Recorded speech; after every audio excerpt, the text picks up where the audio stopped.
Hi friends, Telangana రాష్ట్ర ప్రజలందరికీ అదృపై శుభవార్త. ఆసరా చేత పెన్షన్లు పెంచారండి. మరి పెంచిన డబ్బులు ఎప్పుడు ఇస్తారు? పాత వారికి, కొత్త వారికి మరి ఎవరెవరికి ఇస్తారు తెలుసుకునే ముందు ఎన్ని నెలల డబ్బులు ఇస్తారు? ఇంతకుముందు డబ్బులు కూడా పెంచిన డబ్బులు ఇస్తారా? ఈ నెల నుంచే ఇస్తారా? మరి ఇక చూద్దామండి. మరి స్కిప్ చేయకుండా అయితే వీడియో అయితే చూస్తేనే మీకైతే అర్థమవుతుంది. ప్రతి ఒక్కరికి కూడా ఇన్ఫర్మేషన్ క్లారిటీగా అర్థం కావాలంటే ఒక లైక్ చేయడం వల్ల వేరే వాళ్ళకు వీడియో అనేది వెళ్తుంది. 10 మందికి ఇన్ఫర్మేషన్ అనేది తెలుస్తుందని 10 మందికి వీడియో వెళ్తే వాళ్ళకు కూడా ఇన్ఫర్మేషన్ తెలుస్తుంది. కానీ ఒక లైక్ అయితే చేయండి. ఇక లేట్ చేయకుండా అయితే వీడియోలోకి ముందు గంట సింబల్ ఆల్ సింబల్ బటన్ గంట సింబల్ నొక్కితే నేను వేసే లేటెస్ట్ అప్డేట్స్ వీడియోస్ నోటిఫికేషన్స్ అయితే మీకైతే వస్తాయండి.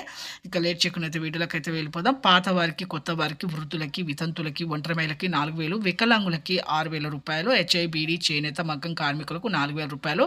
అలాగే వికలాంగులు ఫేక్ సర్టిఫికేట్ చూపించడం వల్ల 100% అని వికలాంగత్వం ఉందని చూపిస్తున్నారు. కానీ ప్రభుత్వం వాటిని అవి ఒరిజినల్ సర్టిఫికేట్స్ కావనేసి గుర్తిస్తున్నారండి. మీరైతే కరెక్ట్‌గా ఉంటేనే మీరైతే ఒరిజినల్ సర్టిఫికేట్ అయితే పెడితేనే మీకు డబ్బులు అనేది వస్తున్నాయి. ఈ నెల నుంచి చాలా మంది వికలాంగులకైతే కొట్టివేయడం జరిగింది. రద్దు చేస్తున్నారు. అలాగే వయసు సరిగ్గా లేకపోయినా 3 ఎకరాల పంట పొలం ఉన్న ప్రభుత్వ ఉద్యోగం చేసే పిల్లల తల్లిదండ్రులకు కూడా రద్దు అవుతున్నాయండి.